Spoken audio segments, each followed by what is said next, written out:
Bueno, boas tardes a todos, a todas. Imos a continuar coas xornadas, agora para falar con Dolores sobre...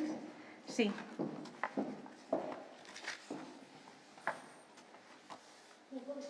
Sí, sobre a protección xurisdiccional do patrimonio cultural e concretamente sobre un tema moi concreto que é a responsabilidade patrimonial. Bueno, para mí es un orgullo presentar a Dolores Rivera, que para mí es un referente dentro de las mujeres dedicadas al mundo del derecho. Es la presidenta de la Sala de Contencioso Administrativo del Tribunal Superior de Justicia de Galicia. Es licenciada en Derecho por la Universidad de Santiago de Compostela. No digo desde cuándo, porque esto no tiene relevancia. Es diplomada en la Escuela de Práctica Jurídica de la Universidad de Santiago de Compostela. Tiene numerosa experiencia docente. Desde 1996 al año 2013 fue profesora en clases y módulos prácticos en la Escuela de Práctica Jurídica de la Universidad de Santiago de Compostela. Desde 2006 a 2015, profesora asociada de la Facultad de Derecho de la Universidad de Santiago de Compostela, vinculada al Departamento de Derecho Público y Teoría del Estado, impartiendo docencia en materia de Derecho Administrativo. Desde 2013 a 2015 es profesora en el Máster de Abogacía de la Universidad de Santiago de Compostela. Desde el 2013 al 2015 también profesora del Máster de Derecho de las Administraciones Públicas e Instituciones Públicas de la OSC, y desde 2013 hasta la actualidad imparte clases y módulos prácticos en el Máster de Abogacía de la Universidad de Santiago de Compostela.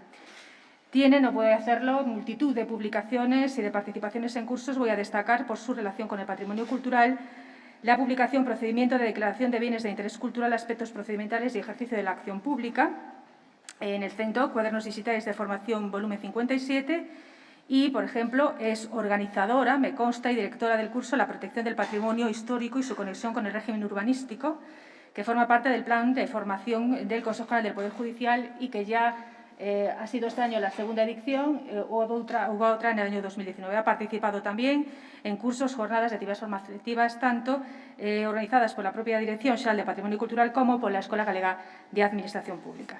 Sin más, os dejo con Dolores. Bueno, muchas gracias. ¿Se oye? Sí, está conectado. Bueno, muchas gracias, en primer lugar, al Consello Galego da Cultura y, por supuesto, también a la directora de estas jornadas, a Isabel Novo, por invitarme a participar en ellas, porque además esta es una invitación que me permite, que me da la oportunidad de valorar o poner en valor el trabajo que desarrolla esta institución, ¿no? No solamente a través de la labor consultiva, sino también a través de la labor de asesoramiento. El Consello da Cultura Galega ensalza los valores del pueblo gallego, nuestros valores, nuestro patrimonio y también nuestra cultura.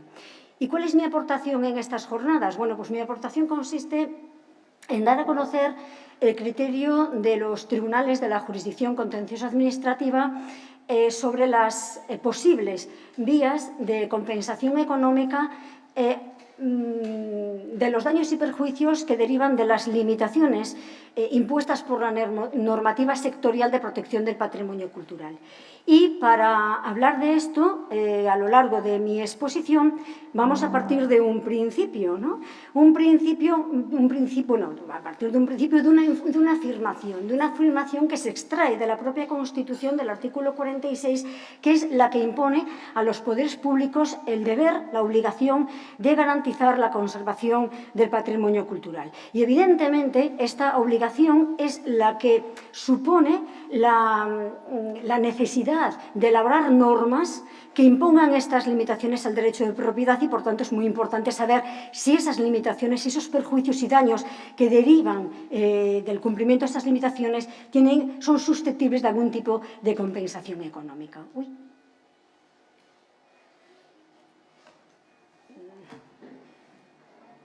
Para adiante, para atrás, eu estaba acostumbrada a darlle o cursor. Con el enter ya creo que te va, ¿no?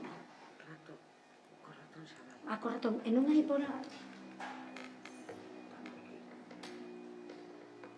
Vale, sí, pues casi. Moi ben, moi ben. Vale. Bueno, a ver, dende logo, podemos decir que eu desenvolveme moito millor, sei falar, por suposto, galego, gústame moito o galego, pero como, bueno, a lingua nai e como a lingua na que me desenvolvo todos os días é o castelán, penso que vou a estar máis cómoda falando en castelán, ese vai ser simplemente o motivo, porque vou a estar máis fluida na exposición e non me trabuco tanto, e ademais non tendes moito que criticar coa lingua porque cometo moitos erros falando en galego. Bueno, entonces, como decía, en muchas ocasiones la titularidad de bienes protegidos, bien sean bienes declarados de interés cultural o bienes catalogados, supone un verdadero quebradero de cabeza para sus propietarios, ¿no? Y esto es lo que da lugar a que leamos noticias como esta, o que asistamos también a anuncios publicitarios de empresas inmobiliarias como este, ¿no?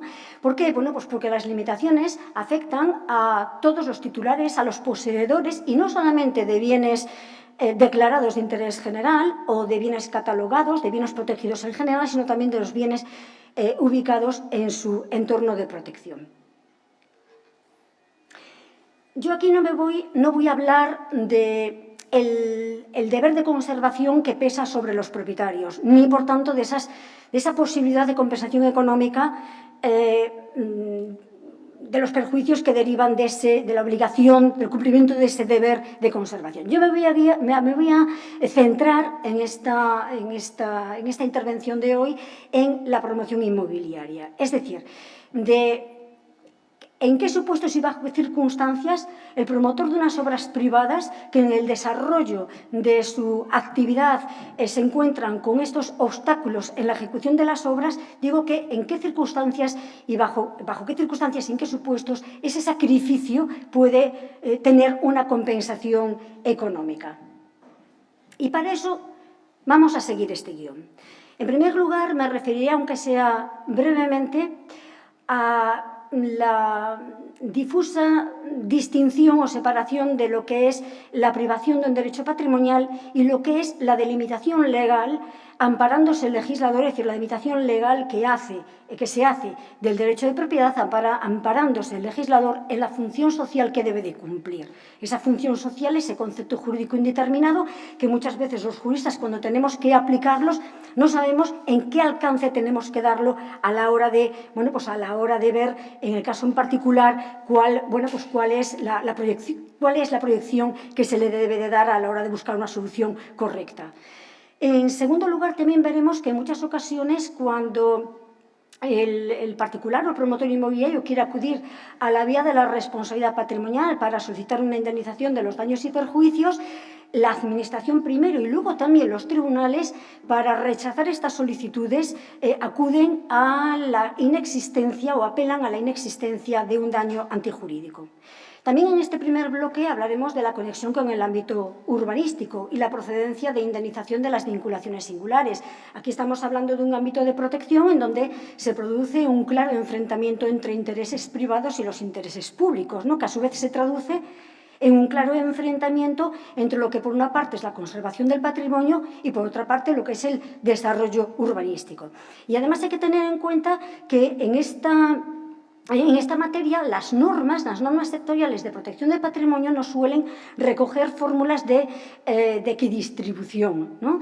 De manera que, a diferencia de lo que sucede con el ámbito y con las normas urbanísticas, de manera que si se producen vinculaciones singulares hay que ver a qué normativa podemos acudir, si el promotor puede acudir a esa normativa para pedir una indemnización, porque la aplicación de la normativa sectorial también puede dar lugar a vinculaciones singulares, como luego veremos, que serán susceptibles de indemnización siempre y cuando se cumplan los requisitos que el Tribunal Supremo establece. Y luego sí que en un segundo bloque de mi intervención me voy a referir en especial a las cautelas arqueológicas que tantos quebraderos de cabeza dan de parte a parte, no solo al promotor inmobiliario, sino también a la Administración pública a la hora de imponerlas y a la hora de valorar las reclamaciones de responsabilidad patrimonial o de reintegro de los gastos en los que incurre el promotor inmobiliario. Es muy importante hablar de la protección del patrimonio arqueológico. Aquí yo creo que va a haber una intervención sobre esa materia, y ya aquí podemos adelantar qué vías de compensación económica se arbitran en la normativa para poder, digamos, compensar esos sacrificios por tener que seguir esas cautelas arqueológicas. Pero para poder comprobar cuáles son esas posibles vías de compensación económica, lo primero que vamos a tener que saber es cuándo hay una actuación arqueológica preventiva y cuándo es una actuación arqueológica de urgencia, lo que conocemos como hallazgos casuales, porque las fórmulas de indemnización o de compensación económica no van a ser las mismas. Y también cuando las limitaciones al derecho de propiedad o las cautelas arqueológicas derivan directamente del planeamiento urbanístico, aquí es muy importante el papel que juegan los ayuntamientos. Por tanto, también dedicaremos un apartado a ver cuál es ese papel de los ayuntamientos. Y por último, haremos un repaso a algunas sentencias del Tribunal Supremo y del Tribunal Superior de Justicia que dan respuestas a reclamaciones de indemnización de daños y perjuicios por la vía de la responsabilidad patrimonial, y comprobaremos que algo que es lo que va a estar latente a lo largo de toda mi intervención. Y es que cuando hablamos de responsabilidad patrimonial o cuando hablamos de una indemnización o un reintegro de gastos en toda esta materia, la solución no es una solución, no puede ser nunca una solución unívoca, sino que tiene que ser casuística. Toda la materia de responsabilidad patrimonial es una materia muy casuística. Hay que atender siempre a las circunstancias de cada caso para ver si la respuesta tiene que ser o la solución tiene que ser estimatoria o desestimatoria, ¿no? Muchas veces decimos que si hay sentencias que son contradictorias. Bueno, yo no digo que a lo mejor en casos exactamente iguales, que algunas respuestas de distintos tribunales pueda existir alguna respuesta distinta, ¿no? Pero lo normal es que si hay una respuesta diferente es porque también obedezca a escenarios, es decir, los escenarios que se están analizando en cada una de estas sentencias también sean diferentes.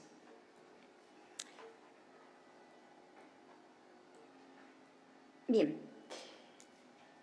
Cuando hablamos de la protección del patrimonio cultural y, en definitiva, cuando hablamos de cualquier ámbito de la actividad administrativa que sea merecedora de una protección especial, como sucede, por ejemplo, en el ámbito del medio ambiente, todos sabemos que el ejercicio de la potestad normativa y, en general, el ejercicio de las potestades de planificación supone el establecimiento de limitaciones que, cuando hablamos de patrimonio cultural, son limitaciones principalmente al derecho de propiedad, ¿no? Estas limitaciones y estas prohibiciones, y en su caso las sanciones que las normas prevén para el caso de que no se cumplan con ellas, están presididas por un principio que es el principio de defensa del patrimonio cultural. No podemos desconocer que nos encontramos ante una riqueza que se denomina, que conocemos como una riqueza frágil, y que esa fragilidad es precisamente la que justifica la labor tuitiva y la labor protectora de los poderes públicos. Una labor tuitiva y protectora que no solamente le corresponde a los poderes públicos, que nos corresponde a toda la ciudadanía, a todas las administraciones públicas y también a toda la ciudadanía.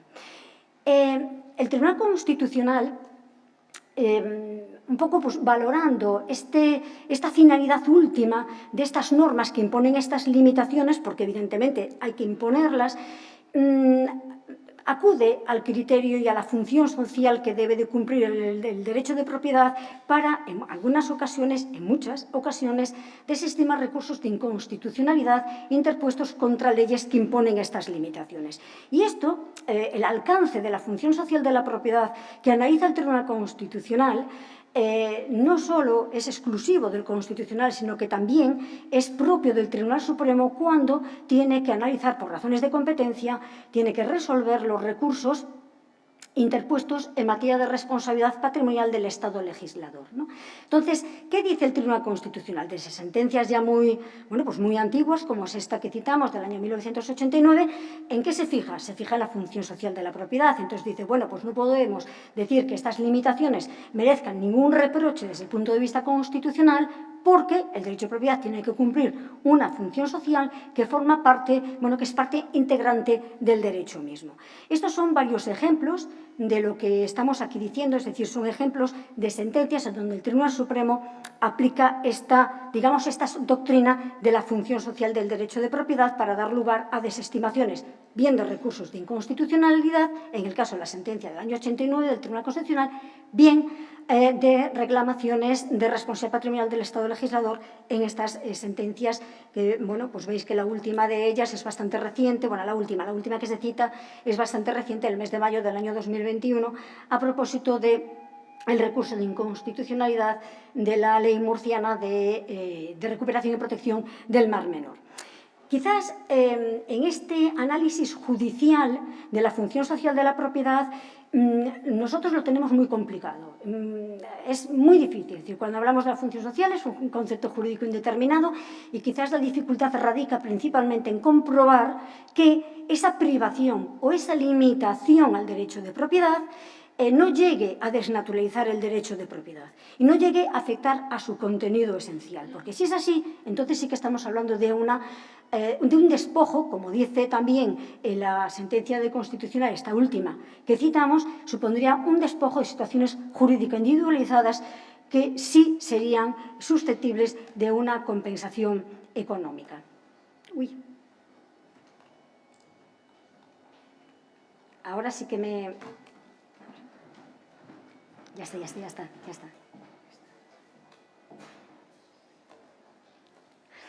Bien, ¿y si el análisis de las limitaciones lo hacemos no desde la perspectiva de la función social, del derecho de propiedad, labor muy compleja, como acabo de decir, sino que lo hacemos desde el punto de vista de la antijuridicidad del daño? ¿Cuál es la regla general? Bueno, pues la regla general nos la da la Ley 40/2015 en su artículo 32. Pasa que, claro, esto es una regla que le gusta a la Administración, pero no es una regla que le gusta al promotor inmobiliario o al particular titular de estos bienes en general. Porque la regla general, que es en la que se ampara la Administración para rechazar las reclamaciones de responsabilidad patrimonial, es que existe obligación de soportar el daño cuando se produce en cumplimiento de una obligación legal. De manera que si es la ley, la norma legal, la que impone esa limitación y, por tanto, impone al administrado el deber de soportar el daño, entonces no hay deber de soportar el daño, valga la redundancia, y, por tanto, no hay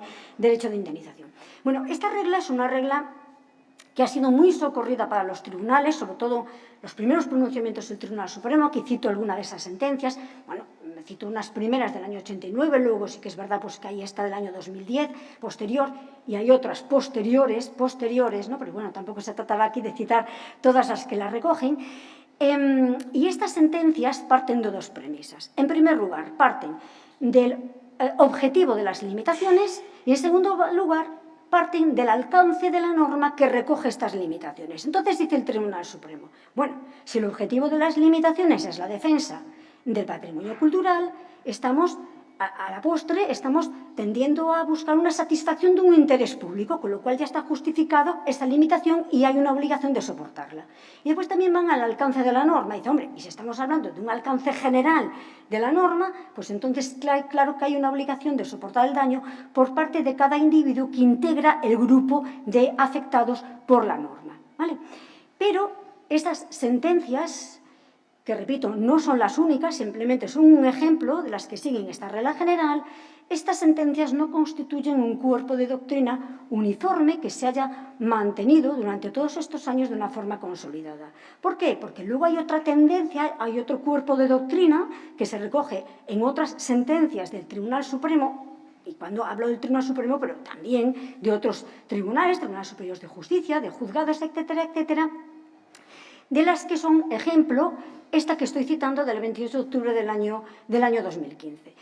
En este otro grupo de sentencia, aquí ya se atisba una tendencia hacia la objetivación del daño, ¿no? hacia la objetivación de la responsabilidad de las administraciones públicas. ¿Por qué? ¿Qué dice el Tribunal Supremo? Claro, también estamos hablando, ojo, de situaciones en donde sí que ya es mucho más, digamos que el daño y el perjuicio por el que se reclama es mucho más grosero, ¿no? Estamos ya hablando de situaciones de paralizaciones de obras por un lapso de tiempo muy, muy prolongado. Bueno, ya situaciones que dices tú, bueno, aquí hay que buscar una solución. Tampoco no vamos, ¿no?, a repercutir todo ese daño a cargar al propietario o al promotor inmobiliario con todo el daño que supone toda esta situación, ¿no? esta el cumplimiento de esta limitación o de estas obligaciones que impone la normativa sectorial. Entonces, ¿qué dice el Tribunal Supremo? Bueno, pues si aquí estamos hablando de la satisfacción de un interés general, es decir, estamos hablando de la satisfacción de un interés colectivo, es decir, nos estamos beneficiando todos, y si nos estamos beneficiando todos, entonces vamos a crear una doctrina que es la doctrina de la socialización del daño, de manera que todos también tenemos que contribuir en ese daño. Es decir, no dejemos que sea solo el propietario el que lo soporte, sino que entre todos tenemos que soportarlo, de manera que, claro, que hay que indemnizar por esos daños y perjuicios al propietario, ¿no?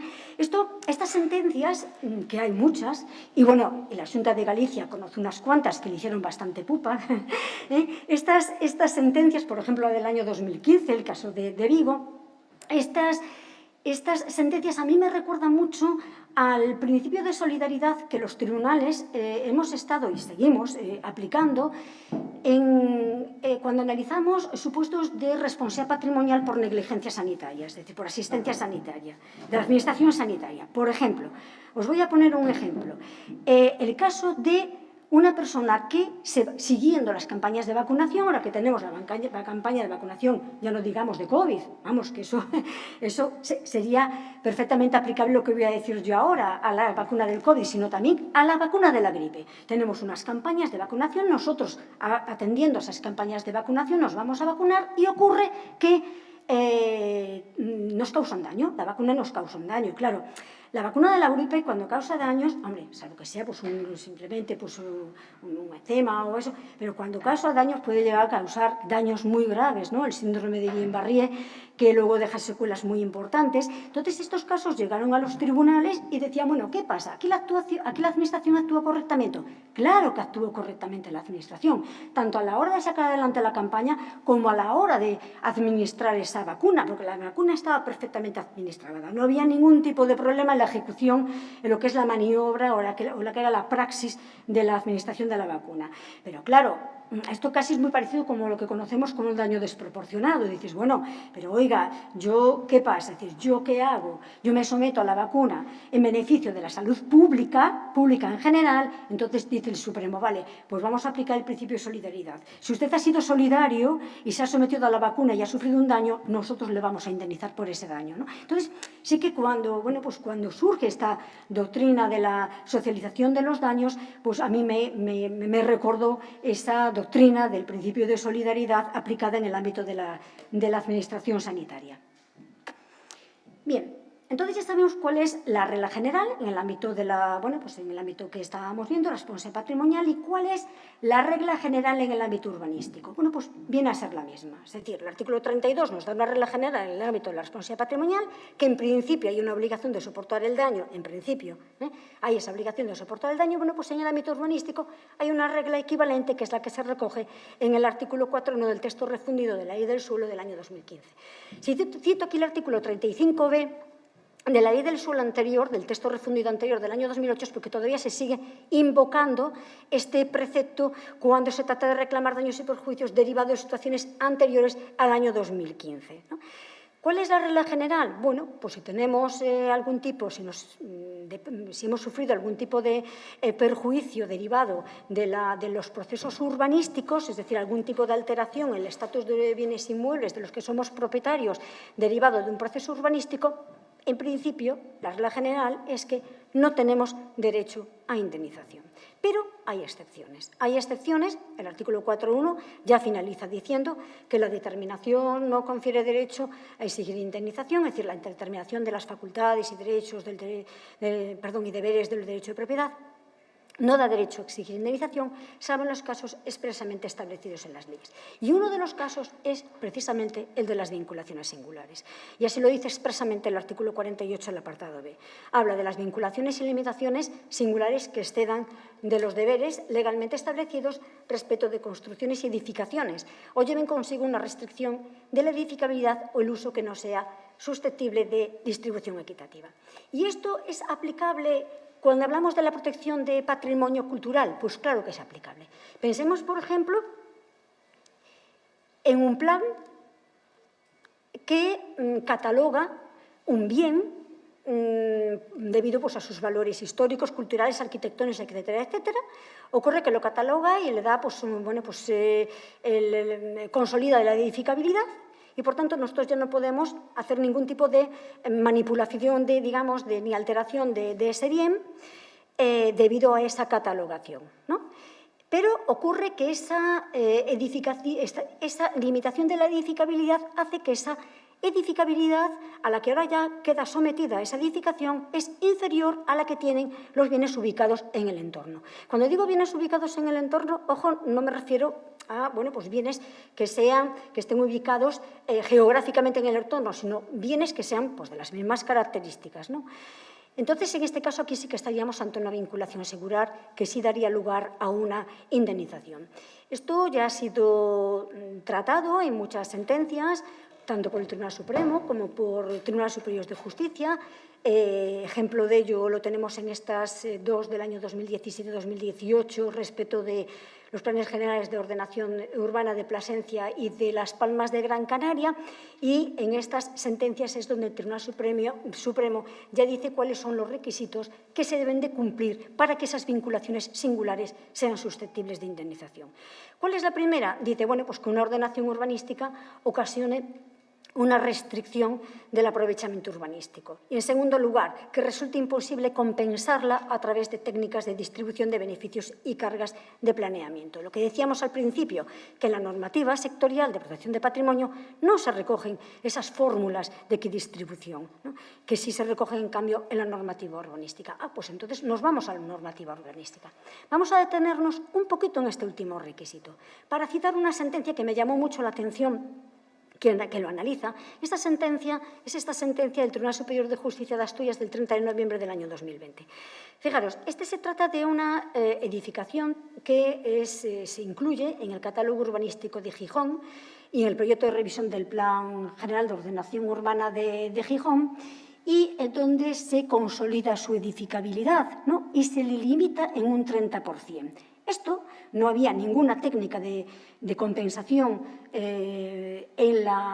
y que se incluyese en el planeamiento y, por tanto, eso era una vinculación de libro, era una vinculación singular de libro. ¿Y qué hace el Tribunal Superior de Justicia? Dice, vamos a practicar una prueba pericial.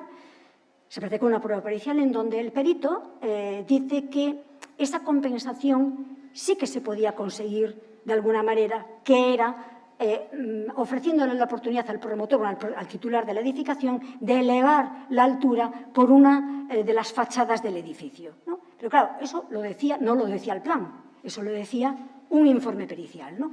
Entonces, ¿qué hace el Tribunal Superior de Justicia de Asturias? Dice, pues vamos a hacer una estimación parcial del recurso, porque sí caben mecanismos de compensación, que son los que determina o los que indica el perito en su informe, y, por tanto, condenamos al ayuntamiento a establecer estos mecanismos. La verdad es que esta es una solución, a mi juicio, bastante peligrosa porque tú no sabes hasta qué punto esa sentencia se va a poder o no ejecutar, ¿no? Salvo que te diga muy claro el ayuntamiento en el curso del procedimiento, pues vale, muy bien, sí, vamos a poder compensar, pero difícilmente lo va a reconocer, porque si pudiera hacerlo ya tenía que haber incluido en el planeamiento, que no lo hizo, ¿no? Entonces, consciente el Tribunal Superior de Justicia de esa posible dificultad de la ejecución de la sentencia, incluye en la propia sentencia la coletilla de que en caso de imposibilidad jurídica o material de poder, jurídica, ¿no? de poder establecer estos mecanismos de compensación, entonces ya prevé, deja abierta la puerta hacia una indemnización por equivalencia. Bien, si regresamos a los otros requisitos, decíamos que el primero de ellos es que una ordenación urbanística ocasiona una restricción del aprovechamiento urbanístico. Bien, para saber cuándo estamos ante una restricción del aprovechamiento urbanístico, ¿qué es lo que tenemos que comparar? ¿Cuál es el término de comparación válido? ¿Tenemos que ir al planeamiento anterior o tenemos que hacer la comparación respecto de los bienes de los bienes que están tal como están catalogados en el nuevo plan? Tenemos siempre que hacer la comparación con el plan en el que se establece esa limitación, no con el plan anterior, ¿no? Si queremos ir al plan anterior, únicamente tendremos que hacer la comparación respecto de los bienes que estuviesen sometidos al mismo régimen jurídico que aquel que ahora se cataloga en el nuevo. Pero no podemos decir, como ya se ha visto en alguna sentencia, mire, no, es que claro, ahí hay otros bienes que han sido catalogados, pero que se les ha dado pues otros valores, otros aprovechamientos, se les han respetado determinados aprovechamientos urbanísticos. Yo no, mire, usted no me busque una comparación, como término de comparación, todos los bienes catalogados, los demás bienes catalogados, porque puede haber una dispersión, como de hecho hay una dispersión geográfica tan importante que el régimen jurídico no va a poder ser nunca el mismo, ¿no? Entonces hay que siempre, el término de comparación, como dice el Tribunal Supremo, tenemos que ir a términos de comparación estática y no dinámica y buscarla respecto de los bienes ubicados en el entorno o que si vamos al planeamiento anterior que hubiesen sido sometidos al mismo régimen jurídico. Bueno, esto que estoy diciendo lo dice el Tribunal Supremo y son criterios que siguen también los Tribunales Superiores de Justicia, ejemplo de ellos son estos. Bien, hemos visto la regla general para la responsabilidad patrimonial, hemos visto también los criterios que utilizan los tribunales para poder seguir o apartarse de esa regla general del artículo 32 y hemos visto también la regla general y las excepciones en el ámbito urbanístico. Normalmente, cuando las limitaciones derivan del planeamiento, lo normal, lo habitual, es que el propietario de ese bien acude a la impugnación del planeamiento. Impugna el planeamiento bien sea de forma directa o de forma indirecta. Pero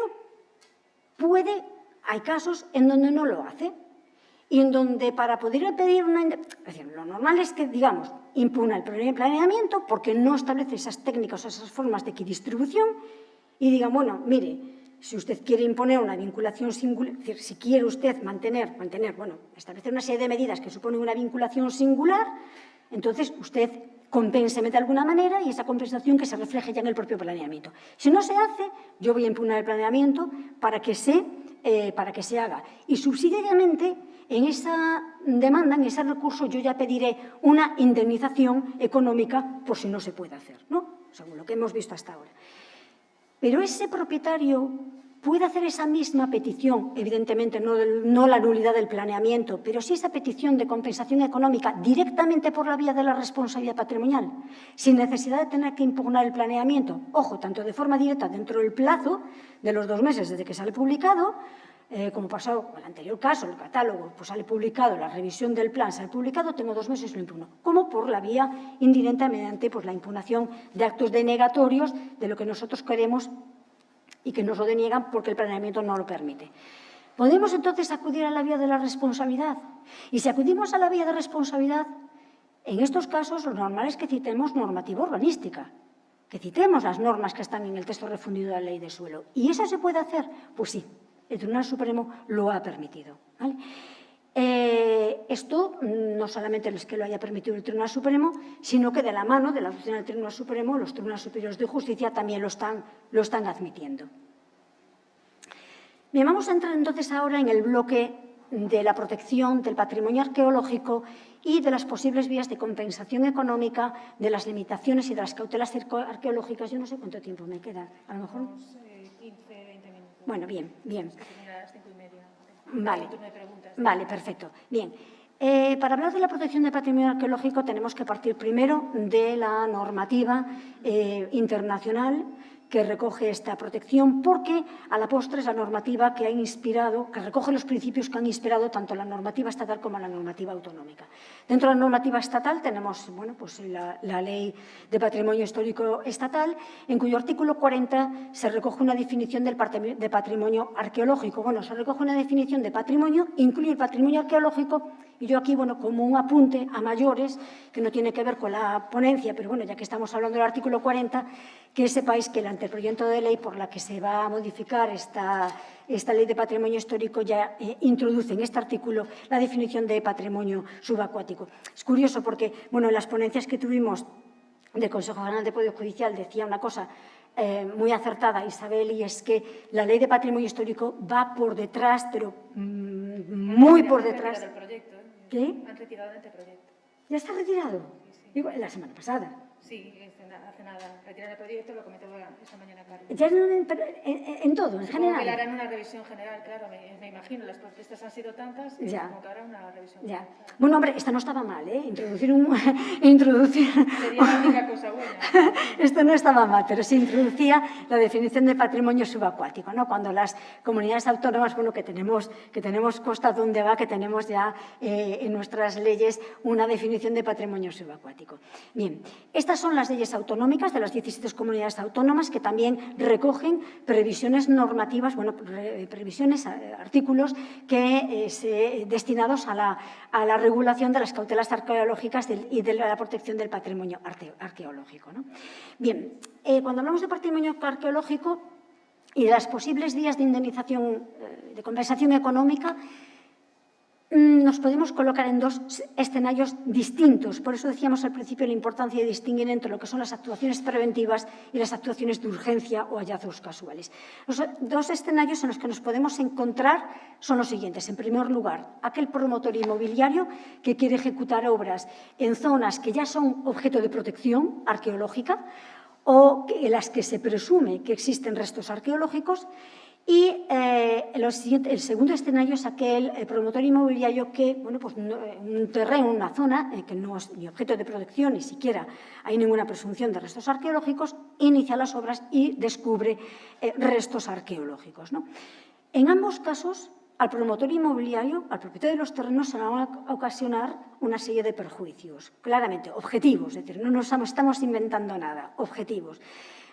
Aunque solamente sea pues, la elaboración del proyecto que le va, pues, que está obligado a realizar, bueno, pues para donde se recojan todas estas intervenciones arqueológicas que le obliga a hacer la Administración.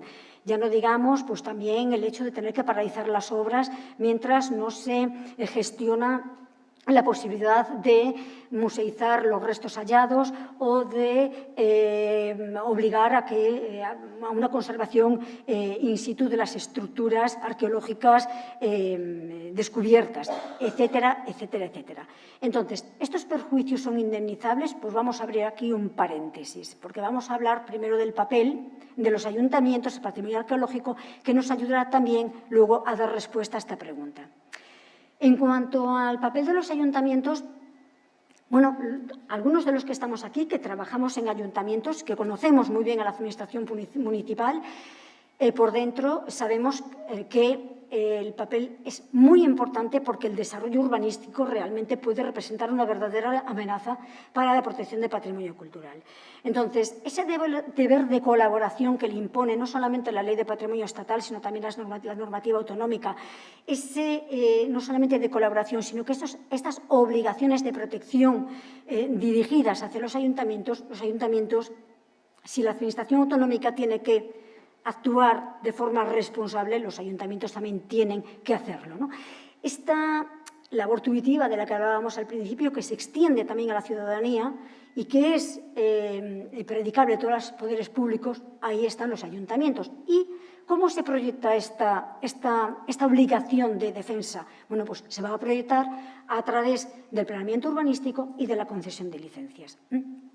Entonces, en primer lugar, ya el artículo 20.1 de la Ley de Patrimonio Histórico ya les obliga a la elaboración de un plan especial cuando se trata ya de la declaración como bien de interés cultural de zonas arqueológicas. Y esto, bueno, pues en el mismo sentido, todas las leyes autonómicas, ¿no? Por ejemplo, estos son ejemplos, ¿no?, de varias leyes autonómicas con sus artículos donde se recoge la misma obligación, que en el caso de la ley gallega es en el artículo 55. Estos son criterios de actuación fijados por tribunales relacionados con esta obligación, tanto del Tribunal Supremo como de Tribunales Superiores de Justicia. Entonces dice, bueno, pero entonces obligatoriamente sí o sí tengo que elaborar este plan especial, porque a lo mejor yo ocurre que tengo un plan anterior que pues, no recoge la misma protección que ahora pues, demanda la protección de este bien. Por supuesto que tiene que elaborar el plan especial y no importa para nada que hubiese, pues, que preexistiese un planeamiento contradictorio, y mucho menos si es así, ¿no?, contradictorio con la protección. Y tampoco se puede amparar el ayuntamiento en la inexistencia previa de planeamiento general. Bien, ¿y qué sucede? ¿Qué tipo de plan? ¿Qué tipo de plan tiene que ser? Porque, claro, puede ser un PEPRI. Ya hubo algún ayuntamiento que dijo, nosotros tenemos un PEPRI, que ya tenemos una protección y ya está, es suficiente. No, no es suficiente. Ese plan no es suficiente para conseguir esa protección que demandan esos bienes. Hay que ir al plan especial que prevé la Ley de Patrimonio Histórico y las normativas autonómicas. Y, bueno, y por supuesto, siendo eso así, si hay una contradicción entre lo que dice el PEPRI y lo que dice el Plan General en cuanto a la protección del patrimonio arqueológico, por supuesto, prevalece lo que dice el Plan General. Esta diapositiva daría para hablar la hora y media. Ya ni siquiera 50 minutos, daría para hablar hora y media, ¿no? Más, ¿no? Podría dar lugar, no sé, a todas unas jornadas, es decir, la necesaria coordinación de la Administración municipal y de la Administración autonómica. Estamos hablando de un ámbito de la actividad administrativa en donde concurren competencias de dos administraciones, la Administración municipal en el ámbito de la ordenación urbanística y la Administración autonómica en la defensa y protección del patrimonio cultural, ¿no? La regla general es que no se puede conceder ninguna licencia municipal sin que previamente haya o exista, ¿no?, una autorización administrativa. Bueno, aquí lo del anteproyecto entonces ya podemos eludirlo, ¿no?, que además el anteproyecto incluso eliminaba la posibilidad de acudir a la comunicación previa a la declaración responsable, solamente permitía en patrimonio arqueológico la licencia. Y después, si decimos que es muy importante la coordinación de ambas administraciones públicas, sobre todo en la tramitación de los procedimientos que conduzcan a esas autorizaciones autonómicas y esas licencias municipales, es porque si se producen retrasos en la elaboración y la tramitación de estos procedimientos, ¿cuál es el grado de responsabilidad de cada una de ellas? Si eso ocasiona perjuicios y nos vamos por la vía de la responsabilidad contra ambas administraciones públicas, ¿a quién tenemos que atribuir la responsabilidad? Bueno, pues la respuesta a esta pregunta nos la da también el Tribunal Supremo. El Tribunal Supremo, en esta sentencia, en el año 2018, recoge esta regla general que ha sido repetida en sentencias posteriores, tanto el Supremo como el Tribunal Superior de Justicia, y dice, bueno, pues mire, en el caso de que no podamos acudir a los criterios de distribución de competencia que se recogían en el artículo 140 de la Ley 30/92 y en el artículo 40 y algo, 30 y pico, de la Ley 40, como era el criterio de competencia, interés público tutelado, pues entonces, en el caso de duda, una solidaridad. Serán responsables solidarias sin perjuicio de que una u otra luego repita contra la otra por la parte de responsabilidad que considere que es la que le debe corresponder. Si es el 100%, 100%, si es el 70%, el 80%, el 50% o el que sea. Y esto es muy importante porque esta regla de solidaridad y de concurrencia de responsabilidad por parte de ambas administraciones públicas, la verdad, a nosotros, a los tribunales, nos soluciona muchos procedimientos en donde quizás el núcleo del debate, el principal núcleo del debate en el procedimiento es el grado de responsabilidad de una administración o de la otra. Por eso es tan importante la coordinación de ambas. Bien, esto ya lo comentamos antes. Estos son, cuando hablamos de actuaciones arqueológicas preventivas, la verdad es que las posibilidades de actuación de las administraciones públicas son muy intensas, tanto que se pueden imponer cautelas arqueológicas, aunque no solo, ya no digamos es una zona de protección arqueológica, o que se presuma, sino incluso con que haya meras expectativas de que allí haya restos arqueológicos, sí que se pueden imponer cautelas arqueológicas. Y también, incluso, aunque los bienes no hayan sido declarados bienes de interés cultural. ¿Vías de compensación económica? Bueno, pues aquí hay para todo, hay para todos los gustos. Aquí las normas autonómicas, cuando hablamos de actuaciones preventivas, algunas de ellas, muchas de ellas, acuden a la financiación de las administraciones públicas, ¿no? Entre ellas está la ley gallega, en el artículo 96.7, que dice que podrá colaborar en función de las disponibilidades presupuestarias en la financiación del coste de la ejecución del proyecto de la actividad arqueológica autorizada. Ojo que aquí nada más que habla de la ejecución del proyecto de la actividad arqueológica autorizada. No habla de cualquier otro tipo de perjuicios que se le pueda causar al promotor individual, inmobiliario. Y ojo que habla de podrá colaborar, solo hará a través de un sistema de ayudas y de subvenciones, ¿no? Y ojo que también habla de disponibilidades presupuestarias. Es curioso porque con esta ley se vinieron a colmar todas las lagunas y las deficiencias que tenía la ley del año 1995 y que dio lugar a sentencias en donde a la administración pública se le llegó a obligar a indemnizar al promotor inmobiliario a reintegrarle el coste de todos los perjuicios sufridos. Ahora ya hay una ley, ahora los tribunales no pueden adoptar ese tipo de pronunciamientos, ya tienen un límite en la propia norma que dice, no, mire, aquí es la administración la que decidirá si quiere o no quiere colaborar con la financiación, si convocará o no convocará estas ayudas y si las convoca, ya va a fijar el porcentaje en el que va a tener lugar esa colaboración. Y solo lo va a ser para la ejecución del proyecto y solo lo será si hay disponibilidades presupuestarias, ¿vale? Otras normas autonómicas acuden directamente a la vía de la responsabilidad patrimonial. Algunas mediante la cita del artículo 43 de la Ley de Patrimonio Histórico y otras en donde ya específicamente hablan de la responsabilidad patrimonial. Y luego hay otras normas autonómicas que no dicen nada, o alguna que incluso la condiciona, que es el caso de la Ley Canaria. La Ley Canaria dice, bueno, vale, yo voy a reintegrar los gastos siempre y cuando a mí el promotor inmobiliario me demuestre que no tiene capacidad económica para poder hacer frente a ellos, ¿no? Lo cual, bueno, será cuestión de demostrar si efectivamente tiene o no tiene esa capacidad económica para hacer valer esa posibilidad de indemnización por esta vía. Sí, y ya terminamos.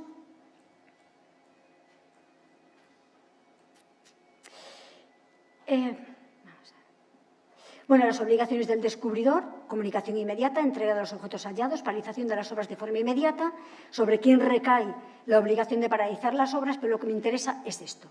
Si hemos visto las vías de compensación en el caso de actuaciones preventivas, que principalmente es la de la colaboración a través de la financiación, o si no, de la responsabilidad patrimonial, porque, ojo, importante, cuando tenemos una posibilidad de sufragar o de reintegrar gastos a través de las ayudas, eso no significa de que el promotor inmobiliario pueda acudir a la vía de la responsabilidad patrimonial para conseguir el reintegro de otros gastos distintos de lo que es la ejecución del proyecto. El Tribunal Supremo admite esa compatibilidad. Bien, y para los hallazgos casuales. Para los hallazgos casuales tenemos esto. Y de cómo podemos compensar económicamente esta paralización de las obras a lo que nosotros nos vamos a ver obligados una vez que descubrimos un resto arqueológico, una estructura arqueológica. Entonces dice ahora la ley, ahora amplió, son más generosos para ellos, para la administración, barren para casa. Antes era un mes, ahora son 2 meses prorrogables por otros 2 meses, ¿no? Pero eso sí, ya la propia ley gallega, en el caso por lo menos de Galicia, lo que no sucede en otras leyes autonómicas, dice, bueno, pasados esos 2 meses, a partir de ahí, es decir, hasta ahí no es susceptible de indemnización los perjuicios derivados de la paralización de las obras, pero a partir de ahí sí que son susceptibles de indemnización. A partir de aquí, como yo voy a dejar la ponencia, va a quedar aquí. A partir de aquí lo que vais a ver son diferentes respuestas, pronunciamientos judiciales en diferentes supuestos. Las he agrupado en sentencias desestimatorias y sentencias estimatorias. Y ahí veréis que los argumentos que se emplean para estimar o para desestimar son muy variados. Ahí va a depender un poco de la casuística, lo que decíamos antes. Va a depender de si esta cautela arqueológica ha sido impuesta ya en una licencia. Si en la autorización autonómica también ya se dice que ya es obligación, es decir, que pesa sobre el promotor inmobiliario la obligación de correr con todos los gastos. Va también a depender si hay una pérdida de aprovechamiento urbanístico. Si esta pérdida si este aprovechamiento urbanístico ha sido o no patrimonializado. Va a depender también de la mayor o menor prolongación de la paralización de las obras. Va a depender también del propio comportamiento del promotor inmobiliario. Tampoco que no sea el promotor que diga, bueno, pues yo no comunico nada y resulta que cuando los restos se descubren o se comunican, pues ocurre que la obra ya ha avanzado y entonces no se ha podido. En fin, es decir, que todo el retraso que luego que pueda experimentar las obras obedezcan en parte o en exclusiva al propio comportamiento del promotor inmobiliario. Es decir, veréis que hay muchos factores que han sido analizados en cada una de estas sentencias para dar lugar a sentencias estimatorias o desestimatorias. Entonces, por mi parte, nada más. Bueno,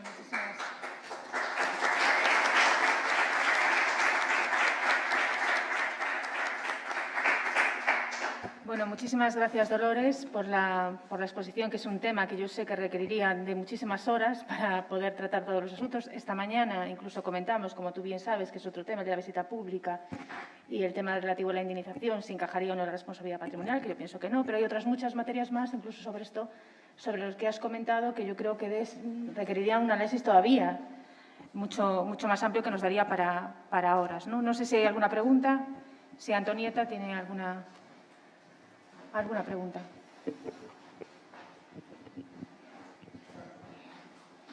Muchísimas gracias. Muchísimas gracias. La verdad que habría muchos aspectos, más que hora y media, como decía.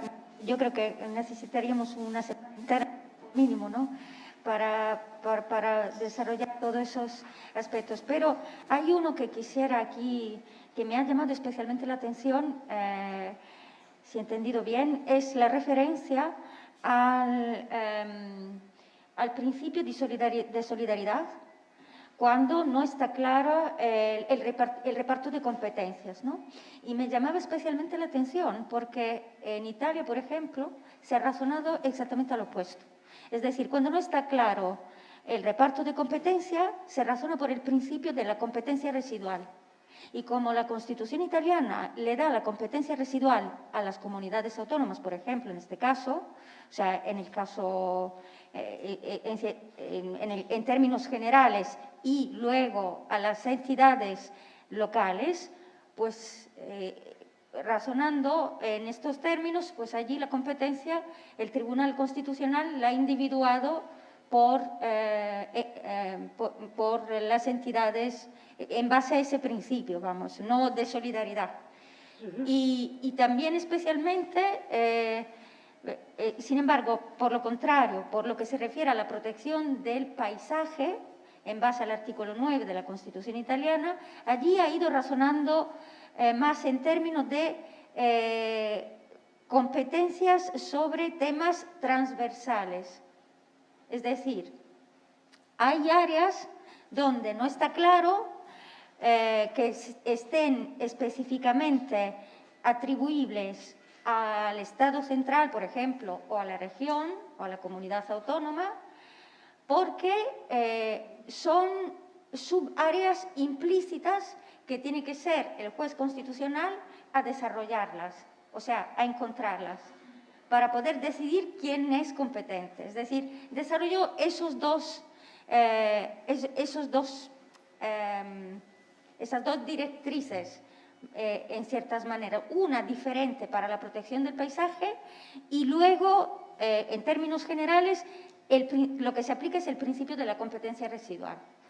Sí, yo creo que a lo mejor se puede tener una explicación porque la atribución de competencia en materia de responsabilidad está íntimamente vinculado también con las competencias que la propia normativa atribuye a cada una de las comunidades autónomas, a cada una de las administraciones públicas que intervienen en la producción del daño. Entonces, claro, yo no sé cómo está la normativa italiana, si en esta materia también hay un reparto de competencias entre ayuntamientos y lo que sería una administración autonómica u una administración estatal, porque esto pasa también en otros ámbitos. A nivel estatal y comunidad autónoma. Luego cada comunidad autónoma decide si repartir. Entonces tenemos como 20, cada una diferente, según quién haya legislado y quién no. Pero normalmente el reparto es entre Estado central y comunidad autónoma. Claro, aquí tiene su justificación. Tiene su justificación porque aquí sí que tenemos muy bien delimitadas las competencias, por una parte de los ayuntamientos y por otra parte de las comunidades autónomas. Y porque, además, en virtud del principio de autonomía local, que además lo tenemos recogido en la Constitución, a los ayuntamientos no se les puede decir, oiga, es que usted, bueno, pues vamos a recortarle competencias para que sea la... No, están muy delimitadas. Entonces, como están muy delimitadas de la misma manera que a los ayuntamientos se les beneficia en ese sentido, porque todo el proceso urbanístico les corresponde a ellos, les interesa tenerlo y no quieren soltarlo, vale, pues si tú tienes todas las competencias en materia de proceso urbanístico, entonces tú también vas a tener que responder en el caso de que en el ejercicio de esas competencias contribuyas a la producción del daño.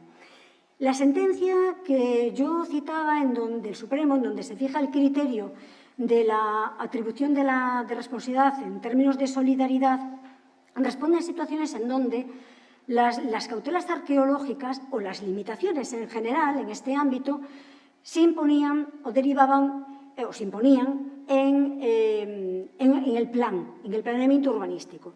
Y claro, los planes urbanísticos aquí en España tienen un proceso bifásico, ¿no? Y en donde las dos administraciones contribuyen a su aprobación. Es decir, tienen competencias para, bueno, pues el proceso bifásico contribuye no solamente el Pleno del Ayuntamiento para aprobarlo, sino también tiene que estar aprobado por la comunidad autónoma. Y de ahí reside la razón por la que, al estar contribuyendo de alguna manera a la producción del daño ambas administraciones, en el caso de que a través de otros criterios que sí están en la ley contemplados para poder delimitar si la competencia es de una administración o es de otra, si con esos criterios no somos capaces de saber quién es el responsable, entonces esto sí que en beneficio del administrado se atribuye esa regla de solidaridad, que a mí me parece que es correcta y que actúa en beneficio del administrado y sin perjuicio de que, es decir, no se coloca a ninguna administración en una situación, digamos, de indefensión que luego no pueda repetir contra la otra, ¿no?, para poder reclamar esa... Pero si es algo muy claro de que la responsabilidad es de una y no de otra, ya lo va a decidir el órgano judicial, ¿no? Es cuando no es claro, cuando se acude a esa regla de la solidaridad y en beneficio del administrado. Non sei se hai algunha pregunta máis. No, bueno, yo de todas formas tengo una, muy breve. Me ha llamado poderosamente la atención la sentencia que mencionaste de Gijón, del Tribunal Superior de Justicia de Gijón. Y mi pregunta es, ¿podríamos establecer en la normativa, podría ser una solución, no tanto para las limitaciones singulares, pero sí para tenerlo en cuenta, en la normativa de patrimonio cultural, la obligatoriedad de que los planes urbanísticos establezcan mecanismos compensatorios, ¿no? Bueno. ¿Eso sería una posible solución? Bueno, hacer una previsión en la Ley del Suelo de Galicia, porque tendría que ser en la Ley del Suelo de Galicia, si no los ayuntamientos dirían, bueno, a ver, ¿quiénes son ustedes? Y si no... ¿En la legislación de patrimonial respecto a las cautelas arqueológicas? Bueno, yo no sé, tengo mis dudas, tengo mis dudas, pero si no también cuando el plan va a la Xunta de Galicia para su aprobación, también se le puede poner algún tipo de reparo. Mecanismos compensatorios. Ahí está, algún tipo de reparo. Digo porque esta mañana incluso hablé durante la exposición de algo que se veía en el ámbito del derecho comparado, como sería, por ejemplo, una compensación de un aprovechamiento urbanístico. Por ejemplo, la imposibilidad de realizar un sótano, que se dé la posibilidad de hacer pues, un parking elevado pues, en otro edificio que puede ser titularidad municipal, incluso la posibilidad de compra de edificios por parte de los municipios para cubrir esas necesidades, que es algo que no es muy habitual, sin embargo, ver en España y que en otros países sí se... No quiero que se me vea como una contradicción lo que acabo de decir, ¿vale? Es decir, que diga, hombre, ¿cómo tú puedes no ver una solución en que se recoja esa obligación en una norma con rango legal y que, sin embargo, si veas una solución que ese reparo se ponga en ese proceso bifásico de ayuntamiento y comunidad autónoma? Yo lo que tengo mis dudas, yo no soy urbanista, son simplemente es por las competencias. Es decir, por el principio de autonomía local tengo mis dudas de que una norma pueda obligarle a un ayuntamiento a que en todos los planes recoja esos mecanismos de equidistribución en materia de patrimonio, de protección de patrimonio cultural. Tengo mis dudas, no digo que no sea posible, porque si es posible... La obligatoriedad que pueden tener los ayuntamientos, la posibilidad de que todos cuenten con el estudio arqueológico oportuno, porque esa es otra cuestión. Claro, sí. es que Eso sí que se puede hacer. Si tú no tienes el estudio arqueológico, pues a lo mejor tenemos que establecer estas cautelas, porque no lo sé. Entonces es una cuestión, yo me lo he planteado alguna vez, ¿no? Que a lo mejor habría que estudiar de cara al... De todas formas, por mucho que la ley diga, también lo dice la ley del suelo, el texto refundido, que tienen obligación los ayuntamientos de incluir siempre, es que miro para Beatriz, porque como es la que conozco el ayuntamiento, pues ella, hoy la hago representante de los ayuntamientos. También la propia ley del suelo, el texto refundido, dice que en materia urbanística sí que hay obligación de incluir esos mecanismos, esas formas de equidistribución de beneficios y cargas, y no siempre lo hacen. Precisamente cuando no lo hacen es cuando llegan los problemas de las vinculaciones singulares. Claro. Y no solamente en el ámbito de protección del patrimonio, sino en cualquier otro ámbito puramente urbanístico. Entonces, claro, obligarles, bueno, pues yo tengo mis dudas. Ahora, quizás pues en ese proceso bifásico decir, hombre, pues a lo mejor aquí deberían de ponerse esos mecanismos de equidistribución, porque de todas formas... lo cual no significa que tengan derecho a indemnización por otras vías. Por supuesto que sí, y además es lo que te iba a decir. En el caso del TSJ de Asturias, no se dirigió la reclamación para nada contra la Administración, contra el Principado de Asturias, sino únicamente contra el Ayuntamiento, porque lo que se estaba impugnando era el plan, era el catálogo. Entonces, ahí no tenía nada que hacer la Administración autonómica, ¿no? El Principado no tenía nada que ver, eso fue contra el Ayuntamiento. Bueno, pues es una cuestión más a estudiar. Yo lo dejo ahí para la próxima reunión con el Consejo General del Poder Judicial sobre esta cuestión. Mira, es un tema más que podemos tratar. Bueno, muchísimas gracias, Dolores. Nada, a vosotros. Muchas gracias. Gracias.